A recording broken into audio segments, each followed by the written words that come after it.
Hello, everyone, and welcome to today's webinar. We thank you for taking time out of your busy schedule to join with us. Today's webinar is leveraging harmony to build and inspire community. And we have a couple wonderful guests that you'll be meeting shortly. Glad to have them here.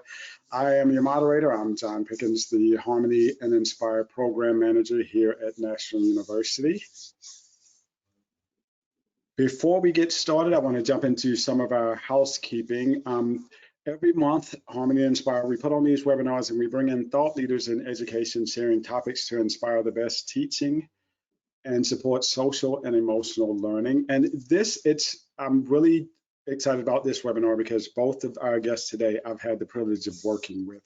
And so opinions and content in this presentation are that of the featured guests and may not necessarily be a direct representation of Harmony or Inspire. And for those of you who are viewing and those of you who registered, you will receive a recorded version of this webinar after the webinar is complete for you to watch again and to share with your colleagues as well. So again, I'd like to jump into our objectives for today. Here's what we want you to get as our audience. We want you to discover how Harmony resources can build resilience for youth during summer programming and beyond. To learn more about designing opportunities that go beyond the degree for students, graduates, and faculty, and to feel inspired and empowered to address challenges that impact the climate and culture of your schools. So now we want to take a moment to hear from you guys. If you would do us a big favor, put your name, title, and location in the question box. We like to get a feel for who's joining us today, who's in our audience. We imagine we have educators, out of school time, higher ed folks, and we're just curious who's here. So if you would drop some of those in the question box and my colleagues will read out, let us know who some of the folks are, just so we can get a feel for our audience.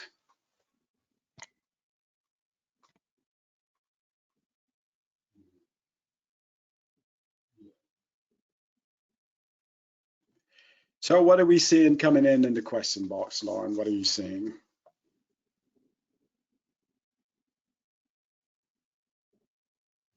We've got several people with us today. We have Katie here from Phoenix, Arizona, Rebecca from Greenville, North Carolina. Welcome, welcome. For any of our folks on the East Coast, we're wishing you guys well. If you're struggling with air quality, we know that's a big thing for some of our folks, New York, New Jersey, Philadelphia area. So sending positive energy out to you folks. And welcome to all of our guests. Next, it's the part of this that I really enjoy. And this is when I get to introduce our two presenters. As I said earlier, I've worked with both of these wonderful ladies, but instead of me introducing them, I'm going to have them both come on camera and if they would introduce themselves. And Ginette, we'll start with you. Good afternoon, everyone. My name is Ginette Hoze, and I am the coordinator of Resiliency, Character and Life Skills Education in Hillsborough County. I had to think about that for a second because we just recently did some upgrading of our department's name from social emotional learning to align itself more to our state standards around character and resiliency education. So I have been in Hillsborough County for the span of 21 years. That's how long I've been in education, and I've had the great pleasure of assuming multiple roles within the district, and by far the past 3 years in this role has been the highlight of my career. And so I'm excited to share with you all today how we utilize Harmony SEL to create meaningful relationships and engage our students during our summer learning program here in Hillsborough County.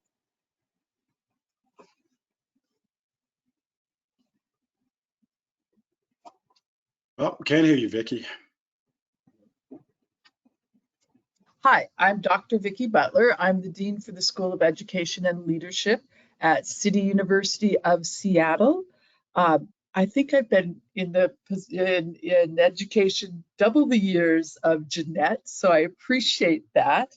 I am passionate about our communities, our educational communities, learning networks, and truly collaborating and taking down the defenses that we have, the silos that we have in education. I've had the honor this morning of being in the middle school, observing one of our first year teachers, and was just thrilled by what I see is the potential in our students, whether they're K-12 or whether they're university students or alternative ed students. Super excited. I love middle school, and I'm looking forward to spending some time with you talking about community beyond the degree. Very good. Excellent. Thank you both, ladies. And before I have you turn your cameras off and we get into our presentations, what I'd like to do in the spirit of SEL and in honoring our program Harmony, within the Harmony program, we have everyday practices, and part of that, we do a buddy up. And for both the buddy up and the meetup that we do, we use our quick connection cards. And so I always like to get us started with a quick connection card. I'm not going to use the one that you see on the screen. I'm going to do an audible. There's this commercial that really tickles me where the lady's singing about when she was a kid, she got to do all this, and now she's an adult and adulting so hard. And so what I want to ask my guests, this is one of our quick connection cards, and the question is, what do you think is the best part about being an adult, and why do you think that? Vicki, I'll start with you and then go to Ginette. The best part of being an adult, well, at my age, is that it doesn't matter if I make mistakes and learn from my experiences. That's, I think, just the luxury of being an adult at this time of life for me.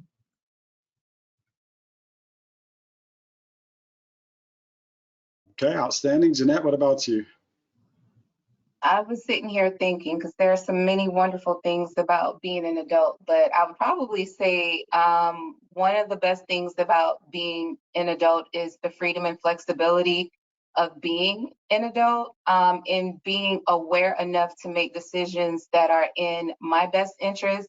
And then when I'm around others, being mindful of who I'm around and the things that I say and do and how they impact them. So just having that awareness, I think, is the best part about being an adult, that when you're an adolescent, you tend to struggle with. So the flexibility and just awareness that comes with age as you become an adult. Okay, another great answer. I think for me, kind of as my mother always said, I dance to the beat of my own drum. So as an adult, having the flexibility to be able to do that, but also the awareness of how that impacts others around you. In my case, being a father, how that impacts my kids, how that impacts employer, how that impacts just everyone that you meet as you walk through this thing we call life. So I like that part, that flexibility. But being with adulthood comes the wisdom to understand a lot of these things more so than you did as a kid or an adolescent. So fantastic. Thank you, ladies, for sharing that. Audience, if you want to think about that, you can drop your answers in the question box if you would like. And what I'd like to do now, I'm going to pass the mic over to Ginette and hear about what you guys are doing over in Hillsborough County during the summer. So the show is yours now, Ginette. Thank you. So as I mentioned, I am from Hillsborough County. And if you don't know much about Hillsborough County, please allow me to share some interesting facts. We are the 7th largest school district in the nation. We serve between our public schools, charter schools, and private schools over 225,000 students. Our department started way back in 2015 with the guidance of my supervisor, Julia Sarmento Cohen. At the time, it was just in our 53 middle schools. We had a life skills grant that ran over the course of 5 years within our district, starting in 2015. And then in 2020, in the height of the pandemic, we acquired a new superintendent, as well as leadership at the district level that brought some changes to our district, and it allowed us to expand from just those 53 middle schools to a K-12 initiative that focused on social emotional learning. So At that time, my supervisor was able to bring me on. And so we are a small, mighty team of 2 that oversees the life skill education within the District of Hillsborough County. I am going to skip the next slide that talks about our summer learning program and come back to that. But one of the biggest things that we were charged within our district to do was to build awareness around life skills education. And I'm saying life skills education because that language is more aligned to our state standards around life skills education and character education, which we formerly knew as social emotional learning. So when I say life skills education, those 2 terms are interchangeable. So one of the biggest things that we had to do at the time was to create this awareness and create a common language within our district. So like I stated, it lived within our 53 middle schools, but we had to branch out to educate K-12. And so one of the things that our superintendent did, which really helped the work that we did within our department, was to embed SEL within his 5-year strategic plan for the district. So it allowed us to create some alignment. It allowed us to look at programming very strategically so that we could build awareness within the district. One of the things that we do here is that we have an SEL champion that is identified at every one of our schools. So that SEL champion helps to be the facilitator between our department and the school. So any information that we need to funnel out about our department, resources, professional development, the SEL champion at that school site helps us to be able to do that across the span of our school. So just to give you some perspective, we have about 57 middle schools now. We have 129 elementary schools and 31 high schools within our district. So with just a department of 2, that would be extremely difficult, but with the help of our SEL champions, they allow us to do that work. Next slide, please. In addition to building awareness, we are very strategic in prioritizing life skills education across our campuses. And so most of our schools have varying ways that they prioritize this instruction. Some are further along, obviously, than others. Some are just getting started. But we understand the need to have life skills education within our schools and the implications that it can have for our students. So we may have some schools that have a dedicated time every week. We have schools that have a dedicated time every morning. We have schools that have a dedicated time within a particular subject or content area. It's whatever each leader in each school has autonomy of how that works and looks within their school. But we understand, again, through the professional development that we provide, through the resources that we provide, and how we communicate across our district, we want all of our stakeholders to understand the importance of life skill education, but most importantly, the benefits that it can have for our students and our teachers.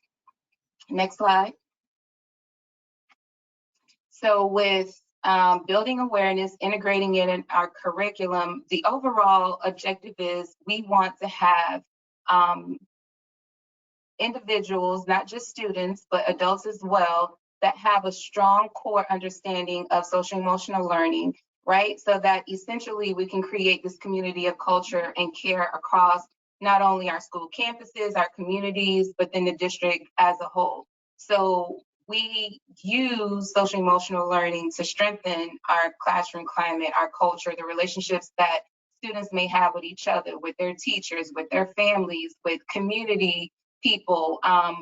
We just want that community and culture and care to be very prevalent and relevant within our district. And so utilizing resources such as Harmony SEL allows us to be able to do that district-wide. So Ms. Rhonda, if we can go back to that summer school slide, because I'd like to touch back a little bit on how we have been intentionally doing this within the past 3 years in summer school, specifically targeting 6th through 8th grade. So our district provides summer school services pre-K through 12th grade, but in middle school, they have been extremely intentional in making sure that we have a SEL resource that can support what is happening during the summer weeks, during the summer learning program. So we have multiple offerings during our summer school, and it can span between a couple of weeks through the whole summer, which is a duration of 5 weeks. We have enrichment, and we also have remediation.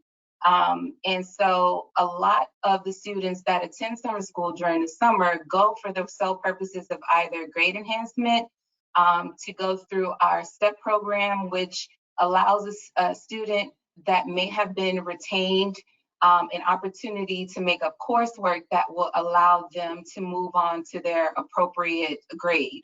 And then we also have algebra boosters. So those typically are the 3 main reasons that we host we have summer school for our middle schoolers. Not to say that there aren't enrichment opportunities, there are, but for the majority of our students, they come to summer school for those 3 purposes that you see listed on the right.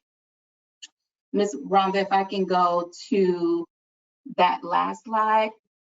And so one of the ways that we have been intentional with Harmony within summer school, a lot of our students don't necessarily attend summer school at their home or neighborhood middle school, because not all of our campuses are open during the summer. So they're strategically placed throughout the district.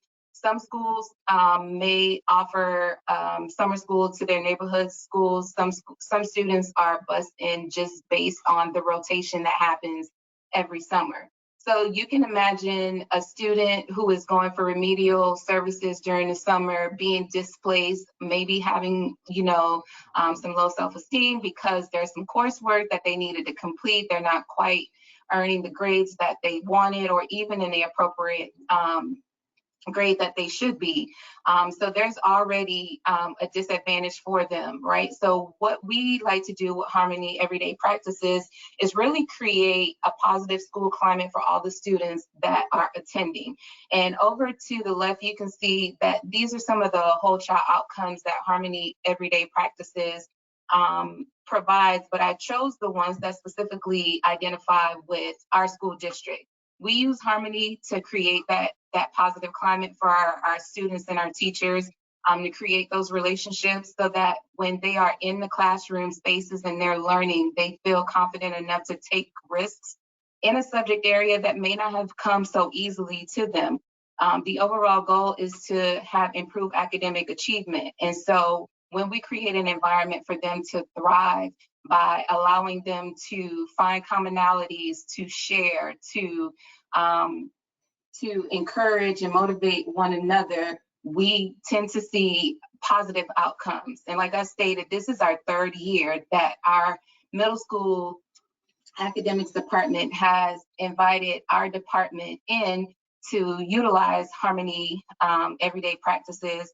And they have been such a great partner with us because they come in and provide the PD and the resources for our middle school teachers to have them be prepared to teach 5 weeks worth of lessons completely laid out with resources and everything for our students. So just yesterday we had our training, and one of the Harmony representatives trained 193 of our 6th through 8th grade teachers that would be teaching summer school over the course of the summer for us. And so that is one of the benefits that we as a district appreciate from Harmony, and what that will lend itself to benefiting our students over the summer. So we as a district can't say enough about how much Harmony Everyday Practices impacts our students, and us being able and invited to come back every year and having Harmony partner with us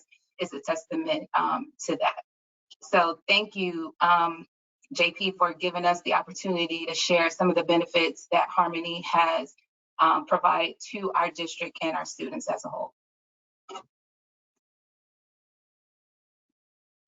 Well, we thank you, Ginette, and shout out to Yako for doing the training yesterday. I know she loves doing training with Hillsborough County. And great presentation, so much stuff shared there. And great job of, toward the end, I always like to tie in harmony to whatever we've talked about, but as I knew you would, you did an amazing job of tying that in, what it looks like, how it can work, and I'll address a couple of things. So now for the audience, we want to hear from you. If you'll drop in the question box, what's something that resonated with you from what Ginette shared, or just questions you may have about the process that they use and the success that they're seeing. And as people are answering those, Lauren, as answers come in, if you would share out some of those. And Ginette, I love that you use, and we've had a number of conversations, so you know that I love having conversations with you. And I love that you use the word intentional a number of times, because I agree, obviously we agree that SEL is very important, and it is such a benefit for all kids. And so to make sure that we're intentional about how we use it, there are a lot of programs out there, a lot of availabilities, but teachers are pulled in so many directions, and we understand that, we respect that. I've been in the classroom, I was an administrator, so we understand all of that. So kind of my question, not to put you on the spot, and you address a lot of it in your presentation, but how do you guys get buy-in from administrators? You're a small and mighty team. How do you guys get buy-in from administrators and educators in schools to continue to use SEL and to do these programs when we have assessments and everything else that they're tasked with doing? I would say that we really leverage our relationships within the district. Our department is housed in the academics division, so we work with other divisions. We're constantly collaborating with supervisors and directors and executive directors of other departments, and really making sure that we collaborate together as a unit. Before we moved into academics, we were on the student services side of the district, so we worked with individuals and departments on that side. So being able to leverage the relationships that we have with various divisions within the district has made it a little bit easier. But I would say most importantly, having the backing of our superintendent and district level staff has made that extremely important. It's tied into our district strategic plan. So we need data to reinforce rather like that goal that the district has as an overall, and then the data that's pulled from it. So the success that the middle school program saw in the first year is what invited us to back the second year, and now 3 years in a row. So I would say that's how we've been able to show others the relevancy of the program and the relevancy of SEL as a whole. Excellent, very good, great answer, and thank you for sharing that. Nothing breeds success like success, and I love the fact that you guys are now fall under the academic department, because that's important too. Lauren, did you want to share out any of the questions or anything that may have popped up in the question box from our audience? Sure. Yeah, first of all, just several thanks for Ginette coming in through the chat. So thank you, Ginette. And a few things for what most resonates with you. Somebody shared that we have SEL learning time within their daily community time. The collaboration can make stronger quality programs over the summer. That there's a need for life skills or SEL curriculum, especially in older adolescents as well. Somebody shared our principals are brought into bringing in community volunteers and integrating life skills with careers. So at this K through 12 school, this person is trying to figure out how teachers who are busy with core knowledge programs can feel better about being able to help integrate SEL. Somebody else says, appreciate that you're building in time during the day for SEL. And this person is excited to start doing this with their classes next year on a daily basis. And wow, lots of comments. Trying several programs. I am trying to find the way to find out what works for our school, and addressing issues specific to summer school, such as being at a different school, judgment for remediation, etc. Excellent. And that's what I... Would you mind if I just shared something? Because someone was asking about, I forgot that quick, but it was something along the lines of how to integrate it or finding something to integrate. what I would say that I appreciate most about Harmony SEL, besides the fact that it's free resources, right? For us in the summer, you guys, when I say you guys, Harmony has provided 5 weeks full of fully developed lesson plans for us. Like I said, the training is phenomenal from start to finish about what Harmony is, a little breakdown of what SEL is, and then they jump right into the resources, how to access them, how to utilize them within the classroom. So if teachers are struggling with how to incorporate these lessons, the training provides that. And it's literally because there's been some upgrades and changes within Harmony where they have shortened the amount of time that you need. And you can become very strategic about using portions of the lesson versus using all of it if time doesn't permit. But just having a starting place is great than not starting at all is what I would recommend. They have been phenomenal with providing professional development for us just based off our district's needs or a particular school's need. So I would say if you are encouraged to try it, just reach out to them, let them know what your development plan, your professional development plan is, or what your school plan is, and let them try to curate something specifically for your school site to allow you to start somewhere. Just starting with something small, bite-sized, you're going to see the benefits right off the bat, and then you can figure out how to incorporate it a little bit more and a little bit more until you have full implementation. Excellent. Thank you for that, Ginette. My answer would have been somewhat similar to that, and I would have referenced you. And listening to you, and I did this before when we talked about this. I'm probably going to edit part of this recording and use you as a soundbite for some of our social media posts, because it's always good for people to hear it from practitioners. It's great to hear it from us, and we're available for anyone who wants to learn more about Harmony or Inspire, both of our programs. And I'll show the links. We have slides toward the end, so you'll see those links to see how to access them. We'll also drop it in the chat so anyone can access it. Just as Ginette said, reach out to us. We will assist in any way that we can. The resource is free. We provide training, professional development through our professional learning specialists. We do that virtually based on your schedule, based on your availability. If you opt to join with us, we'll sign an MOU affiliation agreement. We'll build out, our professional learning specialist team will build out an implementation plan, and in that they will look at what your need, where you will share what your needs are, what you would like to see the program help you with, and then we'll build a system around that. So everything that Ginette said a lot more eloquently than I just repeated, but we're here to help. So let us know how we can help. So thank you for that, Ginette. Thank you for your amazing presentation. We'll come back for a couple minutes at the end. So I appreciate you being here. Thank you to the audience for the questions. Thank you to Lauren for reading out the questions. And now it's my honor to pass the mic over to you, Vicki, if you'll come back on camera, Dr. Butler. And I'm going to pass the mic to you, and I'm going to disappear for a moment. Thanks, John. That was a wonderful presentation, and it was a great reminder of how important it is to provide our classroom teachers with the opportunities to learn and embed SEL into the classroom. So my topic is really truly beyond the degree, building community and collaboration and retention. How do we keep teachers in school, in their classrooms? How do we help them build those relationships and also outreach to their communities? Next slide, please. I should tell you a little bit about City University of Seattle and our School of Education.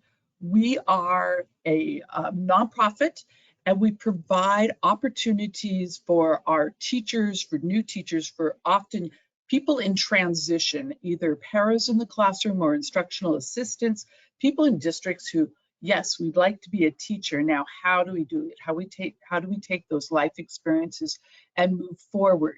We have undergrad all the way through principal, admin, and superintendent programs, and we have alternative pathways. So really relying on the experiences of our community who have a vested interest in our students. Along those lines, we have we have our model is a hybrid model of learning and a virtual model, online model. Obviously, during COVID, it was that pandemic chaos. Our students were in class, in their university classes sometimes, and then they're in their classroom classes sometimes virtually, sometimes in person. How do you respond to that? That brought up a lot of questions. And then we also, during that whole time, the response to social injustices that were occurring. And where I am in Seattle, we had one whole area that was being reclaimed in a way that challenged people's thoughts and ideas around equity, around essential pieces of learning and living, and challenged our teachers because our students were being impacted by all that was happening. We also felt that we saw clearly the need for representation and retention of our diverse teachers and in our classrooms so that they reflected their students' population, their students' lived experiences. But it all came down to, we're great in the classroom, we're great through our programs, but the question was, are we being taught, are our students being taught to maintain the status quo or to challenge the way we teach and learn? And that question gave us all pause. And it was from a BA Ed student, a woman who had been in a para in the schools for a very long time, had been in the juvenile justice system teaching as well as a para in that, excuse me, that system. And it was from the heart. And we took that as, where do we go? Let's stop, let's re-examine and see, how do we continue to respond? Do we have the right people in the program?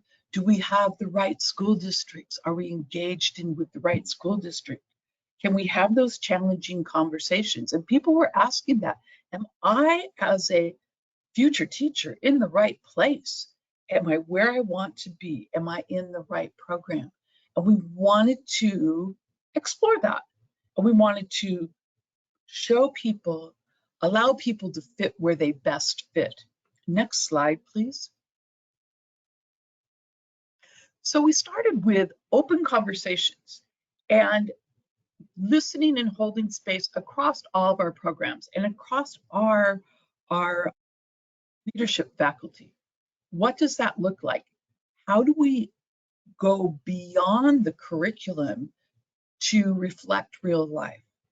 And one of our MIT directors secured color brave space agreements. So basically honoring people's thought processes, holding people accountable, but also being able to hold many, many pieces of teaching life in your hands.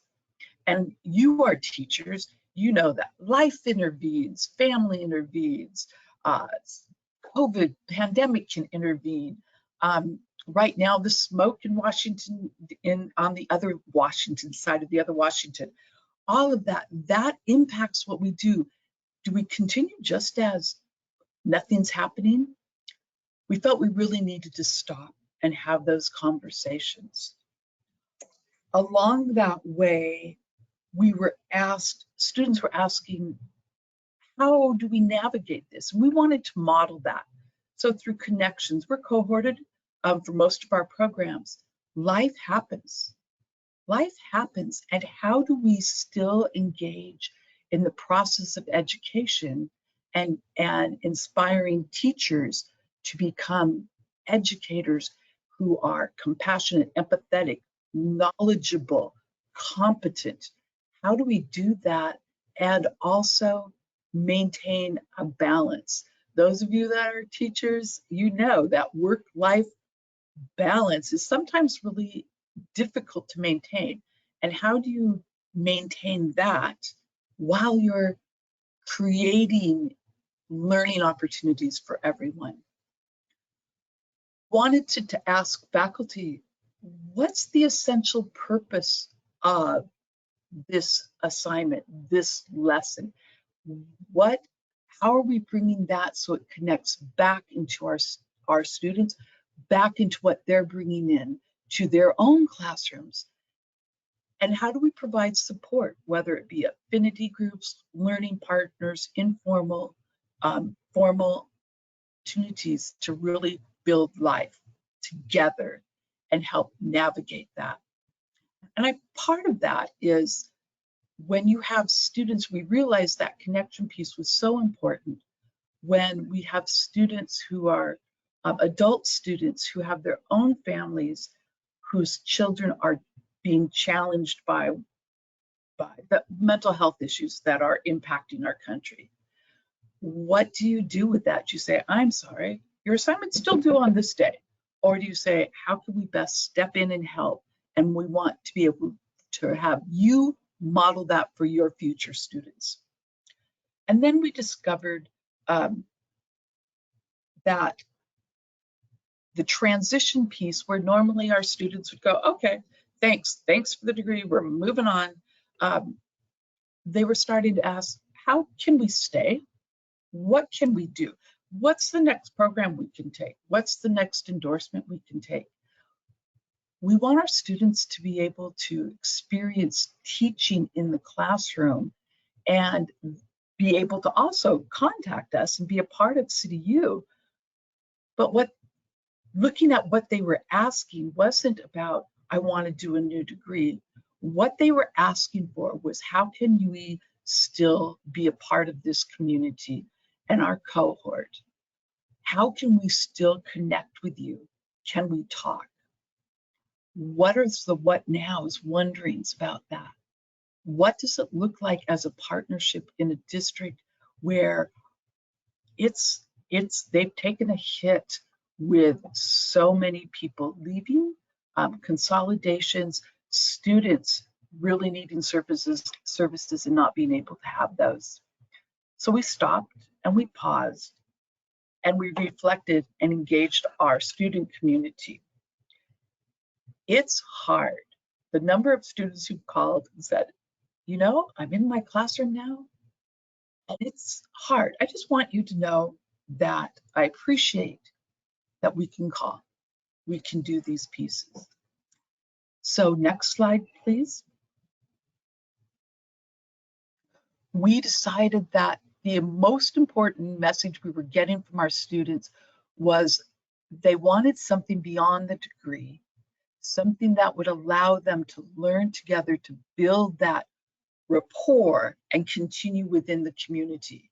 We realized that our students are moving beyond CityU's classrooms. They're in their new environments, their new schools. That transition can be a challenge. That can transition right now in Washington and across the nation.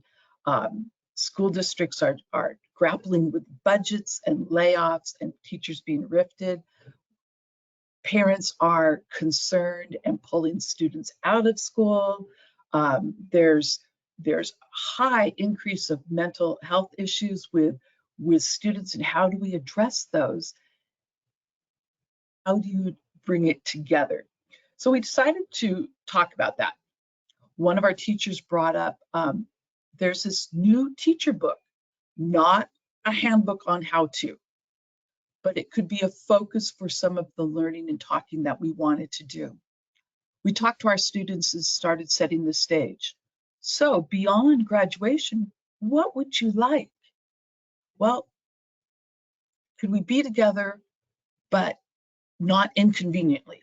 Like together, whether with them being all over the place, all over the state, could we come together in small groups as monthly Zooms? We can do that. We wanted to make sure they have the opportunity to engage in person. And so quarterly having campus gatherings where they can share what's going on in their schools. Food is always a great piece to have, coffee, treats, lunch, and then also engage in professional development, much of which can come from our Inspire partnership, where they are taking our teaching and putting it into practical places. We also realize that our students aren't going to be able to always be together. So invite your colleague, invite another teacher to come and join the small group. Invite another colleague from your new place to come and be a part of the conversation. Make a commitment. We wanted to make sure that we had a commitment for our students to build new communities in their new places of employment where they could feel supported. And with that, build a sense of, we're in this together. We love what we're doing. We're passionate about what we're doing. And we want to stay even when the work is hard. We also realized this was an opportunity to really do community outreach and district outreach by not saying the doors are closed only to CityU grads. We wanted to ensure that everybody was able to go beyond that. And this really has come out of the conversations our students have asked us to have. Been in education for 45 years. And I look back and I realize what has made the greatest impact. It's a question I've also asked of our faculty. And it's knowing that someone else cares as much and is as passionate about education in these kids as I am. That was key. The other part that's helpful for us is that our adjunct faculty are all teachers and administrators in the school systems. So they understand and they have done more to reach out to the students and say, how can we help? These are some ideas, practical, hands-on places where we can come together. Next slide, please. So we thought about this. Our participants, our students are asked to commit to each quarter to a group. We have a partnership with Rethinking Teaching and the Zen Education Project and our provost, who they've given us the new teacher book at a great discount, as well as provided resources and support. The university has been amazing about providing space for quarterly meetings.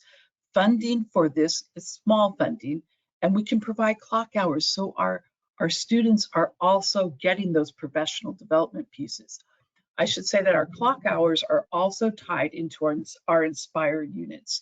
We have designed a way for our students or our graduates, anyone actually, to come in, participate in Inspire, and receive clock hours based on the formula we have. Our partners have been the resources from Zen Education Project and Rethinking Schools. And with Zen Education, we've been working with the small groups, the study groups for Teaching for Black Lives. And this will be our third year with our faculty participating in that. Ginette talked about training the teachers, giving them opportunities to learn how things go. That's exactly what we do with our facilitators. They can be alum, they're faculty, they're advisors. Having those people understand the process of facilitating open conversations, holding space, and then really focusing on professional development. So our students have that professional development. It fits their needs at the moment. It goes beyond the degree and goes beyond our university community. It embraces those who are new to them. And the last slide, the next slide, please. We're doing a little focus on research at our university, just a little bit. And what really struck me as I was looking at some of the recent research, this is it. It's centering community. That's what we want to do. Build those relationships, discuss reflections, set goals, share challenges and anxieties from someone who knows exactly what you're talking about. When the student calls me, or when our graduate calls and says, Oh my gosh, Vicki, just have to say, coming back after COVID, those students, they're like all over the place. They are wild animals running around, it feels like. And I love it. And I love it. Just wanted to share that. We want a space where teachers want a space where they can access instructional resources, Inspire, Harmony, excellent resources. They want a space where dialogue and reflection are valued. And most importantly, each person's seen and heard. And that's what we want for our students, for every student to be seen and heard as well. Community is very important. And the next slide, please. That teacher retention. Looking at some of the studies, the findings suggested that successful schools don't have these great retention policies all laid out. They have places that teachers have a voice. The districts support teacher induction and development. You're working in partnership. And to us, that's the value of collaborating in community and going beyond the degree, truly to provide that opportunity for all of us to continue to be able to give the best that we can give and support our students in doing what they do best, teaching and learning and providing climate of exceptionality that allows all of our students to have a voice and a space in our community. Thank you.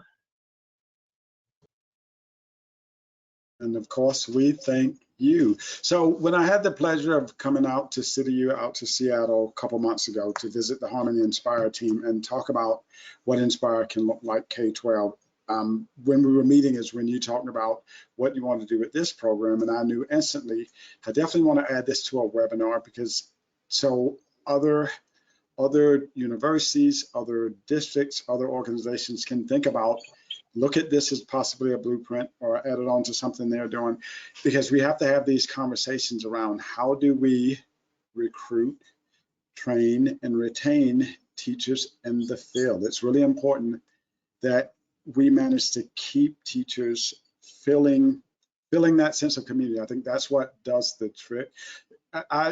Every job I've ever had, when I was an educator, when I was in the military, it didn't matter how hard my job was if I felt like I had a voice, if I felt like I had community. So your plan to build that, you know, what you said, some of the things you said about being seen and heard, you know, the building community.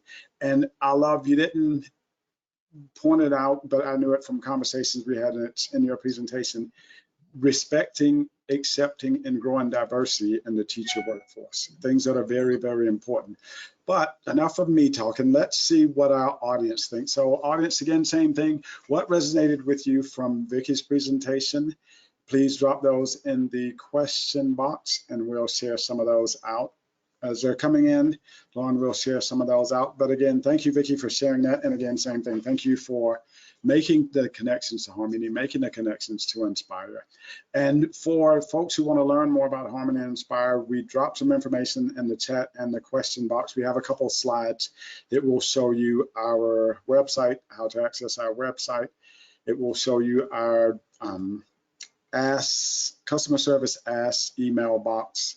So if you have questions, you can reach out there. I dropped my email in the chat box as well. So any questions you have, please feel free to reach out to us and we will gladly. We're broken down into 4 regions. So depending on the region you are, we will find the account manager and account executive and regional director for your region and implementation specialist, and put that professional learning specialist and put you in contact with those folks. So Lauren, do we have anything coming in the question box? We do, JP. So several comments coming in about valuing or making sure that teachers feel that they're valued and have a voice. Some comments about accepting or supporting and accepting new teachers into the school community, making sure that they feel welcome and included. Knowing that there is a safe space to ask questions without being scrutinized. and also that life happens. So how do we still engage, maintain balance, and keep up with our mental health?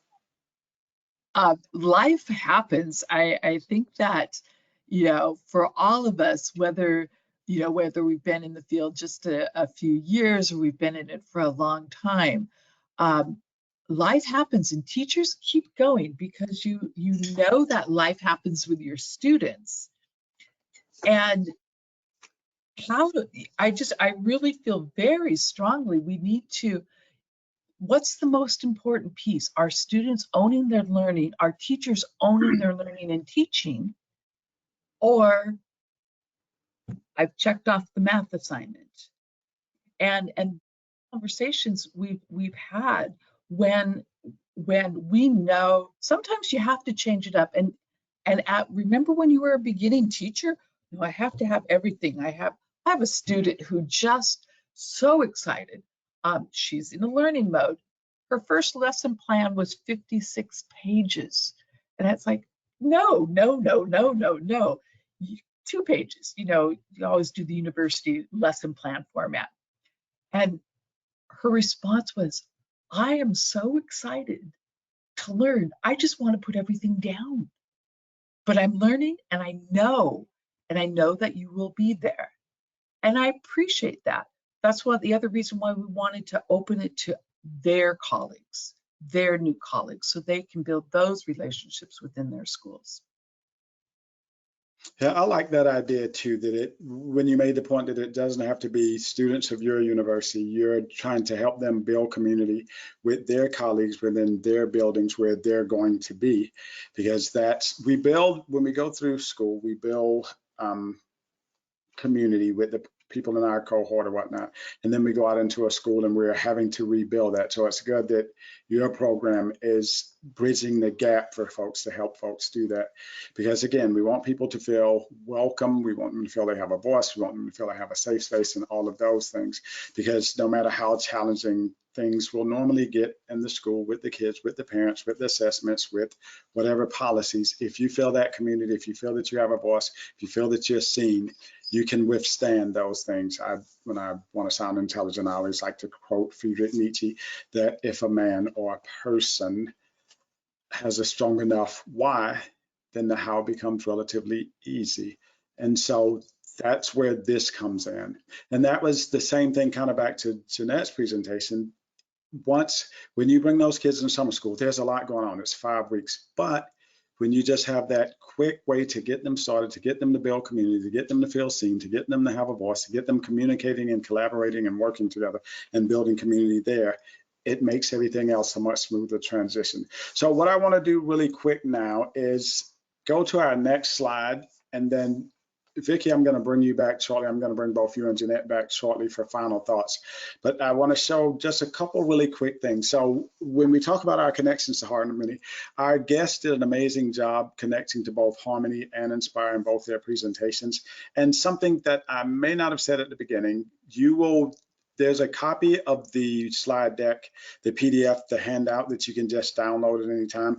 And again, as I stated earlier, you will receive a copy of this entire recording. So that will come out to you soon. So what Ginette talked about earlier, what they're using in the middle school, the everyday practices, I'll give you a quick breakdown on that. And as you want to learn more information, we're going to give you the website. We're going to give you email that you can reach out to us. So everyday practices, strategies, basically breakdown. We have Harmony goals that we set up, class goals for the full class and personal goals for the individual students. And then 2 of the daily practices are our meetup and our buddy up. Our meetup is a full class meeting, and that you can do at any time. We start morning meeting, circle time, but you can do that wherever it fits into your schedule. And then our buddy up is our one-to-one. We put 2 kids together and give them different strategies, give them different skill building, conversations, collaborations.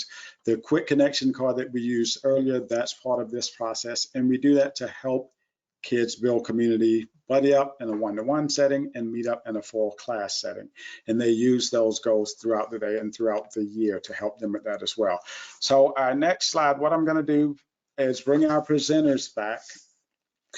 Hear from our presenters one more time. And what I'll do, We really good conversation, and so I would just ask each one of you, what is one thing, a thought, a word, a strategy, something you would want the audience to walk away with? And Ginette, we'll start with you. I really love how Vicki's presentation started off with their why, and one of their whys being just the response to social injustice, because they saw the impact that it was having on their students. And so instead of ignoring it, they chose to take action, and I commend them for doing so. So when it comes to social and emotional learning, I would challenge you to identify your why, right? Why is SEL needed on your campus, and what are you going to do to ensure that each of your students and your staff members are equipped with the strategies that they need to just be the best versions of themselves. So thank you, Vicki. I really enjoyed your presentation and was able to connect to it. Thank you, Ginette. And what really struck me about yours is giving your middle school students, giving your students and your teachers a sense of value.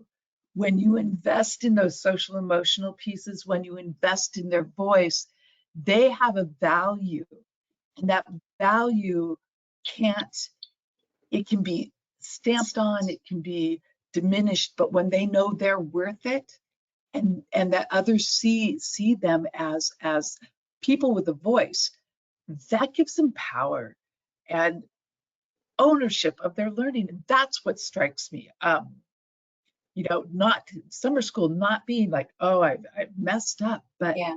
Hey, here's this, and this is a great way for me to grow and see and not look at my deficits, but looking at my strengths and seeing that your teachers are building upon those strengths with those kids. That warms my heart. Thank you. Yep, excellent. Thank you to both of you. Excellent presentations. Really appreciate all that you shared. I'm sure the audience really appreciated all that you shared. Really quickly, for those of you who want to learn more about Harmony or Inspire, this slide is going to show you how to get onto the Harmony website. Just online, harmonysel.org. Also at the bottom, you see for questions and support, reach out to the Harmony inbox, which is harmony@nu.edu. Again, free resource. You just go and create your own individual account. No cost to you to create the account, and share with any of your colleagues, with families, anyone that you would like to have this information and learn more about our program. Next slide is same type, and it's to access our Inspire modules that Vicki talked a little more about. And one that we kind of would like to highlight in this is teamwork and collaboration for educators. That's kind of what our focus has been, so that's a good one to review. So our next slide, as we start to close out, what I ask of you, really important, when the webinar closes out, a survey will pop up. We do ask that you complete that survey, very important. We do read the surveys. We share the results from the surveys with our presenters, so they get to hear more of your thoughts. We share it internally with our team to gauge how well we did on something, other things that may be of interest to you, to make sure we are giving you whatever it is that you feel that you need. As per usual, I really hope that you enjoyed the time that you spent with us, this hour spent with us. I hope that you gained and are better for having spent this time with us. I know that I am much better for having spent this time with our two guests, and every conversation I'm fortunate enough to have with them. I always walk away feeling that I'm better for that time that I've spent with them. This, ladies and gentlemen, is our final webinar for the 22-23 school year. We start webinars again. We hope to see all of you back. August 15th will be our first webinar, and the title of that will be Setting the Stage for New Voices and Empowering Teachers to Create Dynamic Classroom Spaces. That will be, again, August 15th, and we'll start marketing that next month. Make sure you see us for that. To our guests, to our audience, as we roll into summer, I hope that you guys have some, I'm sure you have busy summers, but I hope that you have some self-care time built in there. You both gave us great advice of how to help everyone that we work with, help everyone that we encounter, but we want to make sure that you internalize that advice and taking care of yourselves as you have this, whatever time, everyone's schedule is different, whatever your summer looks like.